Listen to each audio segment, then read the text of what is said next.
Hello everyone, welcome to stocks अपनी कलम से। जैसा कि आप लोग जानते हैं, हम यहाँ पर 15 स्टॉक्स का एक लॉन्ग टर्म पोर्टफोलियो डिस्कस कर रहे हैं, जिसका दूसरा स्टॉक आज हम इस वीडियो में डिस्कस करेंगे। जिसने भी हमारा पहला वीडियो नहीं देखा है वो डिस्क्रिप्शन में दिए गए लिंक या फिर प्लेलिस्ट में जाकर उस वीडियो को देख सकते हैं। उसमें हमने अपने पोर्टफोलियो का पहला स्टॉक डी फंडामेंटल एनालिसिस के साथ डिस्कस किया है, जिससे आपको लॉन्ग टर्म इन्वेस्टिंग में एक कॉन्फिडेंस आएगा। और उस वीडियो में हमने इस सीरीज से जुड़ी हुई कुछ इंपॉर्टेंट जानकारियाँ भी डिस्कस की हैं, आप जाकर उसे भी देख सकते हैं। अभी वीडियो में आगे बढ़ने से पहले मैं आपको एक डिस्क्लेमर देना चाहूँगा, मैं कोई सिविल एस्टेट एडवाइजर नहीं हूँ। इस वीडियो में दी गई सभी जानकारियाँ केवल और केवल एजुकेशनल पर्पज़ के लिए हैं। इससे किसी भी तरह की इन्वेस्टमेंट एडवाइस ना समझें। इन्वेस्ट करने से पहले एक बार अपनी रिसर्च जरूर कर लें। अब वीडियो में आगे बढ़ते हैं और देखते हैं एक great investor Warren Buffett sir का कोट, जो कहते हैं कि the best thing that happens to us is when a great company gets into a temporary trouble. A value investor should buy them when they are on operating table. इसका मतलब है कि एक ग्रेट कंपनी जब किसी temporary trouble में फंसती है तो एक वैल्यू इन्वेस्टर को हमेशा उस पर नज़र रखनी चाहिए और उस पर इन्वेस्ट करना चाहिए। तो हम ये जानेंगे कि कैसे आज डिस्कस कर रही कंपनी उनकी इस थ्योरी पर पूरी तरह से फिट बैठती है।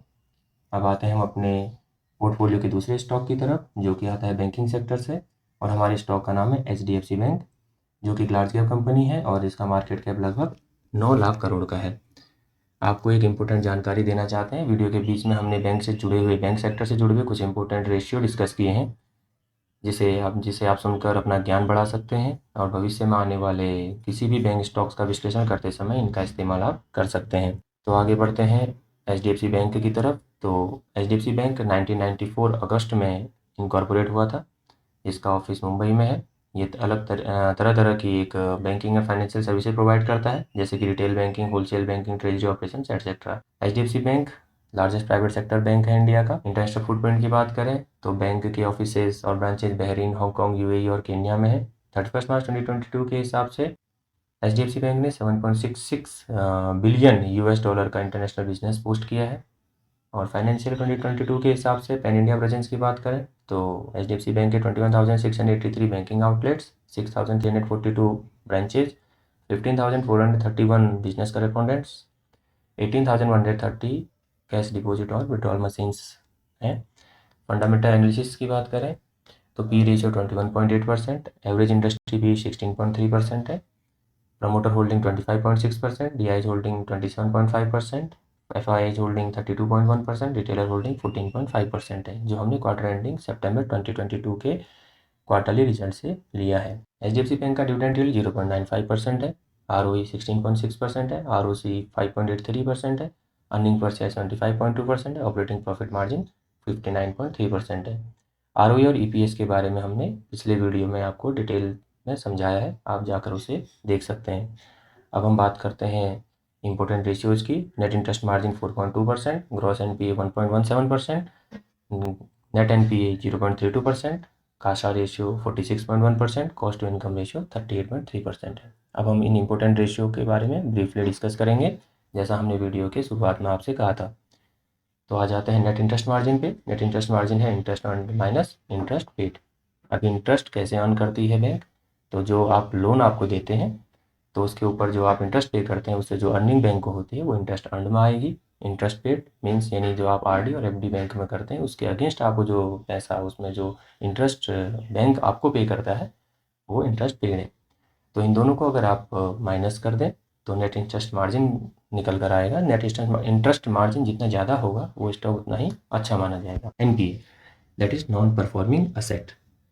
तो आपकी सुविधा के लिए हिंदी और इंग्लिश दोनों में इनकी डेफिनेशन में पोस्ट कर देता हूँ। Loan amount outstanding with the customer which is not return within 90 days from the loan payment due date. यानी ग्राहक के पास जो बकाया ऋण राशि है, ऋण भुगतान दे दी थी कि 90 दिनों के भीतर अगर वापस नहीं की जाती तो बैंक उसे NPA घोषित कर देता है। तो बैंक का NPA जितना कम होगा उसे उतना ही अच्छा बैंक माना जाएगा। अभी आ जाते हैं कासा रेशियो। कासा रेशियो यानी current account saving account ratio है। कासा डिपॉजिट और टर्म डिपॉजिट दो तरीके के डिपॉजिट बैंक्स में होते हैं। तो कासा डिपॉजिट हमेशा ज़्यादा होना चाहिए, क्योंकि कासा डिपॉजिट से बैंक को ज़्यादा प्रॉफिट होता है और टर्म डिपॉजिट से बैंक को प्रॉफिट कम होता है। कासा डिपॉजिट में आते हैं करंट अकाउंट और सेविंग अकाउंट। करंट अकाउंट में जिसमें वो 0% इंटरेस्ट हमें पे करते हैं, सेविंग अकाउंट में 2 से 3% का ही हमें इंटरेस्ट पे करता है। लेकिन टर्म डिपॉजिट में बैंक को हमें 6 से 8% का इंटरेस्ट पे करना होता है। कासा डिपॉजिट ज़्यादा होने का मतलब है कि उस बैंक में करंट अकाउंट और सेविंग अकाउंट ज़्यादा है, जिससे बैंक को हमें कम ब्याज देना पड़ेगा। जब बैंक उसमें से आपको लोन देगा तो उसमें आपको 10% वो चार्ज करेगा, जिससे बैंक की आय बढ़ेगी और बैंक प्रॉफिटेबल होगा। तो हमेशा याद रखें, कासा रेशियो हमेशा ज़्यादा होना चाहिए। कॉस्ट टू इनकम रेशियो जो कि निकलता है operating expenses divided by operating income से। ऑपरेटिंग एक्सपेंसेस ऑपरेटिंग कॉस्ट और अदर ऑपरेटिंग एक्सपेंसेस को ऐड करके निकलता है operating income. Net interest income और अदर इनकम को ऐड करने से आपको मिल जाएगा। ये दोनों जो डेटा है आपको फाइनेंशियल ईयर एंडिंग की रिपोर्ट या फिर क्वार्टर एंडिंग पे जब कोई भी स्टॉक अपनी रिपोर्ट सबमिट करता है तो उस वहाँ से आप इसे ले सकते हैं। अभी आपको कॉस्ट टू इनकम रेशियो से बैंक की प्रॉफिटेबिलिटी का पता चलेगा। ये रेशियो जितना कम होगा उतना ही बैंक प्रॉफिटेबल होगा। प्रॉफिट एंड लॉस स्टेटमेंट की तरफ आते हैं तो आप देखेंगे इस चार्ट में कि 10 साल, 5 साल, 3 साल और ट्रेलिंग 12 मंथ में HDFC बैंक ने अच्छी सेल ग्रोथ पोस्ट की है, अच्छी प्रॉफिट ग्रोथ पोस्ट की है और स्टॉक प्राइस करीब 10 सालों में 17% से और पिछले 3 सालों से 9% के CAGR से इंक्रीज हो रहा है। ROE 17 और 18% पे कंसिस्टेंटली नज़र आ रहा है। अगर आप रिवेन्यू ब्रेकअप की बात करें तो रिवेन्यू मार्च 2011 से लगातार बढ़ता हुआ नज़र आ रहा है। 20,000 करोड़ से 1,48,366 करोड़ तक पहुंच गया है। अगर फाइनेंसिंग प्रॉफिट की बात करें तो 1,800 करोड़ से 2,300 करोड़ 23,000 करोड़ माफ़ कीजिए 23,000 करोड़ तक पहुंच गया है। प्रॉफिट बिफोर टैक्स की बात करें तो करीब 6,000 करोड़ से 55,000 करोड़ तक पहुंच गया है, जो कि अप्रोक्सीमेटली 9 टाइम्स है। नेट प्रॉफिट की बात करें तो 4,000 करोड़ से 41,870 करोड़, जो कि अगेन 10 टाइम्स यहाँ पर होता हुआ दिखाई दे रहा है। अर्निंग पर शेयर 8.58 से लेकर 75.16 रुपीज़ तक पहुँच गया है, जो कि 9 टाइम्स है। अगर रिवेन्यू ब्रेकअप की बात करें तो सेगमेंट वाइज रिवेन्यू में ट्रेजरी 14%, रिटेल बैंकिंग से 46%, होलसेल बैंकिंग से 27%, अदर बैंकिंग ऑपरेशन से 13% का रिवेन्यू ब्रेकअप यहाँ पे दिखाई देता है। लोकेशन वाइज ब्रेकअप की बात करें तो डोमेस्टिक 99%, इंटरनेशनल 1% यहाँ पर रिवेन्यू ब्रेकअप दिखाई देता है। अगर लोन की बात करें तो रिटेल लोन 39%, CRB यानी commercial and rural banking loan 35%, wholesale loan 26% है। और सेक्टर वाइज लोन ब्रेकअप की बात करें तो एग्रीकल्चर एलाइड एक्टिविटीज़ में 26%, advance to industries eligible as priority sector lending में 33%, सर्विसेज में 32%, पर्सनल लोन जो है 9% दिखाई देते हैं। अभी हम बात करें वो रिसेंट कॉर्पोरेट एक्शन जिसकी वजह से हम आपको बोल रहे हैं कि यहाँ पर एक लॉन्ग टर्म इन्वेस्टर के लिए एक मौका बनकर आएगा। तो वो रिसेंट कॉर्पोरेट एक्शन है HDFC बैंक लिमिटेड का HDFC लिमिटेड के साथ मर्जर, जो कि 2023 के सेकेंड क्वार्टर तक एक्सपेक्ट किया जा रहा है। इसमें कंपनी का कहना है कि इससे उनके बिजनेस ग्रोथ और बिजनेस एक्सपांसन के लिए ये बहुत फ़ायदेमंद होगा। इसमें HDFC लिमिटेड के 25 शेयर के बदले आपको HDFC बैंक के करीब 42 शेयर्स आपको मिलेंगे। तो हम ऐसा क्यों कह रहे हैं कि लॉन्ग टर्म इन्वेस्टर के लिए ये एक मौका बन के रहेगा? ऐसा इसलिए क्योंकि अगर आप इंस्टीट्यूशनल पोर्टफोलियो की बात करें तो वहाँ पर जो म्यूचुअल फंड्स की होल्डिंग है HDFC लिमिटेड और HDFC बैंक दोनों में है, जो कि एक मास तरीके से वहाँ पर आपको होल्डिंग देखने को मिलेगी। तो मर्जर के बाद ये एक रिसफलिंग होती हुई आपको होल्डिंग्स दिखाई देगी। तो सेबी रेगुलेशंस के हिसाब से कोई भी म्यूचुअल फंड 10% से अधिक किसी सिंगल स्टॉक में इन्वेस्टेड नहीं रह सकता है। पर इस केस में HDFC बैंक में भी म्यूचुअल फंड की होल्डिंग है, HDFC लिमिटेड में भी मास होल्डिंग है। तो एक एग्जांपल के तौर पे आप समझिए कि अगर 1,000 रुपये का किसी म्यूचुअल फंड का पोर्टफोलियो है और उसकी 10% होल्डिंग HDFC बैंक में है और 10% होल्डिंग HDFC लिमिटेड में है, मर्जर होने के बाद ये टोटल होल्डिंग 20% की HDFC बैंक में हो जाएगी, जो कि सेबी रेगुलेशंस के अकॉर्डिंग नहीं हो सकती है। इसलिए आने वाले कुछ क्वार्टरों में आपको मास सेल ऑफ म्यूचुअल फंड की तरफ से देखा जा सकता है।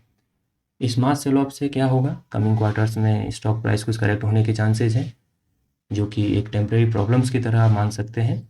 और इसमें कोई बिजनेस और फंडामेंटल इशू नहीं है, ये सिर्फ म्यूचुअल फंड की रिसफलिंग की वजह से ये स्टॉक प्राइस करेक्ट हो सकता है। तो आपने देखा होगा यहाँ पर वॉरेन प्रोफेसर की थ्योरी किस तरीके से हमारे इस स्टॉक पर पूरी तरह से फिट बैठती है। तो एज ए लॉन्ग इन्वेस्टर आपके लिए एक अपॉर्चुनिटी की तरह काम करेगा। आप धीरे धीरे एक अच्छे प्राइस में HDFC बैंक को अपने पोर्टफोलियो में ऐड कर सकते हैं। अगर पोस्ट मर्जर वैल्यू की बात करें तो HDFC बैंक और HDFC लिमिटेड दोनों का अगर ऐड कर दिया जाए तो अप्रॉक्सीमेटली 14 लाख करोड़ के आसपास का मार्केट कैप इनका बन जाएगा। अगर हम अपनी वीडियो को अब यहाँ पर कंक्लूड करें तो मेरे ओपिनियन में ये सब टेम्परेरी प्रॉब्लम्स हैं, इसमें कोई बिजनेस और फंडामेंटल इश्यूज़ नहीं है। तो धीरे धीरे SIP बेसिस पे हमें अपने पोर्टफोलियो में HDFC बैंक को एक्यूमुलेट करना चाहिए। ऐसे फंडामेंटली स्ट्रॉन्ग जो स्टॉक्स होते हैं वो अपने करेक्ट वैल्यू में जल्दी ही कम बैक कर लेते हैं, और जैसे ही ऐसा होगा तो आपको दिखेगा कि आपके पोर्टफोलियो में एक बहुत ही अच्छा रिटर्न जनरेट करके HDFC बैंक दे रहा है। अगर पोर्टफोलियो वेटेज की बात करें तो HDFC बैंक 6 से 8% आप अपने पोर्टफोलियो में ऐड करके चल सकते हैं। अभी हम देख लेते हैं एक बार अपना पोर्टफोलियो, जो कि हमारे 2 वीडियो कंप्लीट होने के बाद बना है। तो अगर आप देखेंगे तो हमने अभी तक दोनों लार्ज कैप कंपनियाँ डिस्कस की हैं। पहली कंपनी हमने HUL डिस्कस की थी, जिसमें हमने 8% वेटेज दिया है। आज हमने दूसरी कंपनी HDFC बैंक डिस्कस की है, जिसमें हमने 6% का वेटेज दिया है। तो अभी हम यहाँ पर वीडियो को अपने कंक्लूड करते हैं। तो ये हमारे HDFC बैंक का पूरा ब्रीफ डिस्कशन था। तो अगर आपको हमारा वीडियो पसंद आया हो तो आप इस वीडियो को लाइक कर सकते हैं, चैनल को सब्सक्राइब कर सकते हैं, जिससे ये वीडियो अधिक से अधिक लोगों तक पहुँचेगा। अभी मिलते हैं नेक्स्ट वीडियो में एक और नई स्टॉक और एक डिटेल एनालिसिस के साथ। तब तक के लिए जय हिंद, जय भारत।